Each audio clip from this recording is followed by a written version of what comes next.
Hi, how are we, ladies and gentlemen? Yeah. Well, yes, I'm here to try and make you laugh by stand-up comedy. And if that doesn't work, then I'll pull my shorts down and ignore if I laugh the size of my cock. It's been... You've seen it already? Well, that's good to know. So, you must have had that microscope tonight. Now, it's been 2 years since I performed stand-up comedy, and I spent those 2 years trying to woo one girl, which was a mistake. Turns out, she was afraid of ghosts.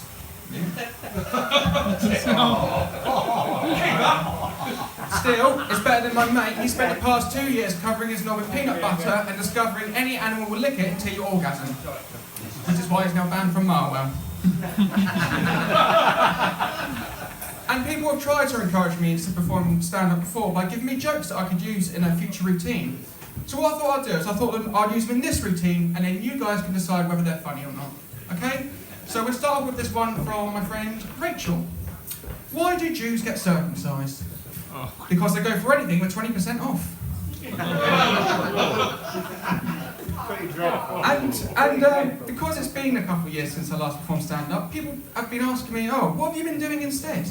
And quite often I've found myself saying, oh, nothing really. And it always makes me feel really boring. So I had a little think, 'cause, I haven't been up to nothing, and I've actually been up to this. Since last September, I've lost 6 stone. Woo! Right. And that is proof you can't masturbate yourself thin.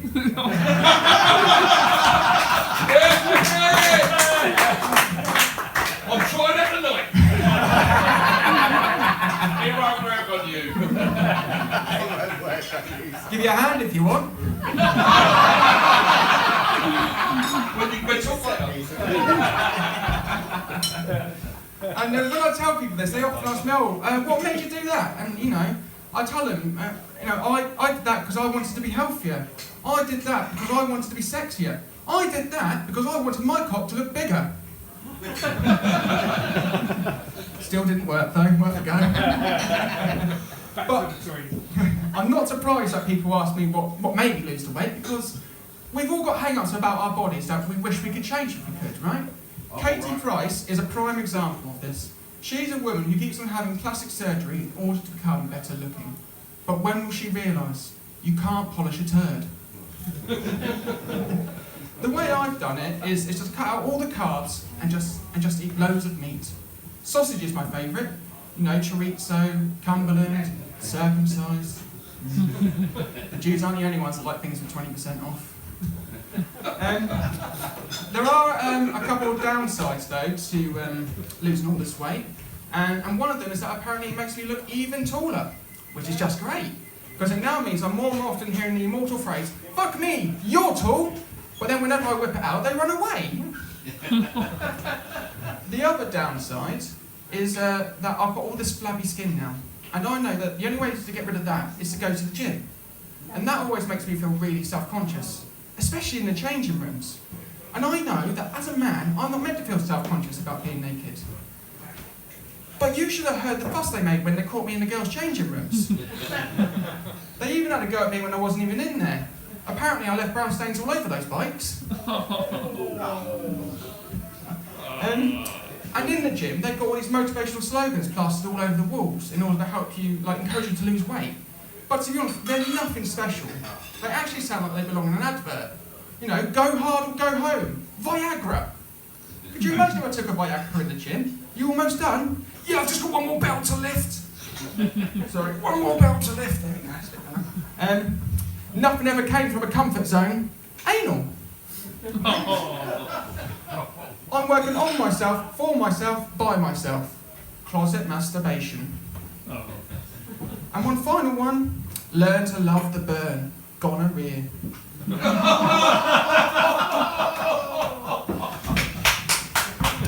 Man quietly masturbating at the back there. So I thought, what I'll do now is I thought I'd tell you another joke from my friend. Well, it's technically my brother, but that doesn't really matter. So I was in Harvester the other day, the one in Easton Road, and they've recently released out a new menu. And on the menu they had rabbit on it, so I ordered that. But when they brought it out, it had a massive hair in it. Yeah, there's more of them coming, guys.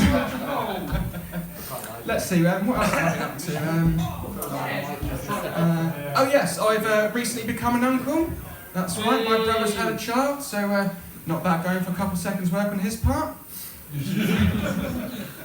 Oh, I must clarify, my brother didn't have the child, his missus did. He just didn't decide to, like, one day just squat down and shit one out, you know? One sticky baby. Yeah, he's awesome. I've held him and everything, and a wriggly little shit, which my brother hates. Is that your brother? No. I couldn't hold him though. He's cute enough. Poke me out of his nose though. That's the only issue. So, but yeah, he's my little nephew. He's a wriggly little shit, which my brother hates, and he'd rather me call him by his proper name. So yeah. And the name thing's always got me a bit interested though, because when it comes to picking a name, you've got to pick something that both you and your partner like, but also goes with the last name. So my nephew's last name is Bartlett, right? Like mine, and actually that does explain my weird attraction to sheep. Anyway, for ages they thought that he was going to be a girl, so they were after name suggestions for girls. And someone suggested Catherine Alexandra Bartlett, right? And they loved that at first, till they realised it spelled out the acronym CAB. Then they were all against it. All because 20 years down the line, they didn't want some bloke saying they had a cheap ride in a cab. I suggested the name Ali, and they thought, oh, that's nice, short for Alison. And I went, no, after the place where she was conceived.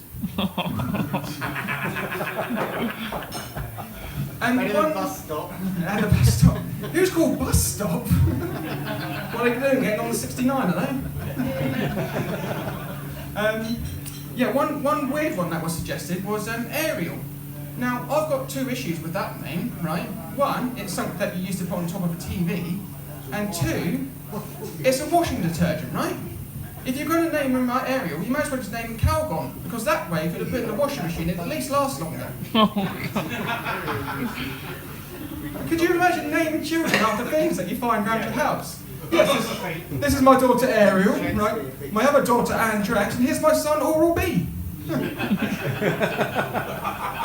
Not the first choice then. No, never the first choice. That'd be Oral-A.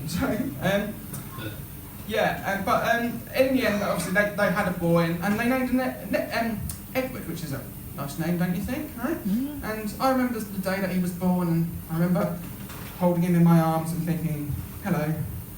Welcome to the world. You're so cute, so sweet, so small, and I'll protect you for the rest of my life.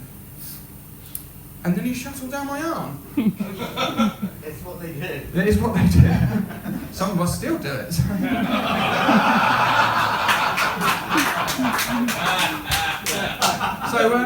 what I thought I'd do is I'll finish on one final joke from my friend. This is from my friend Leon. It's a bit of a dark joke, but it's just a clever bit of wordplay, okay? So, I was watching amputee porn the other day, and I couldn't help but think, it's missing something. I've been Jack Bartlett, thank you for your time.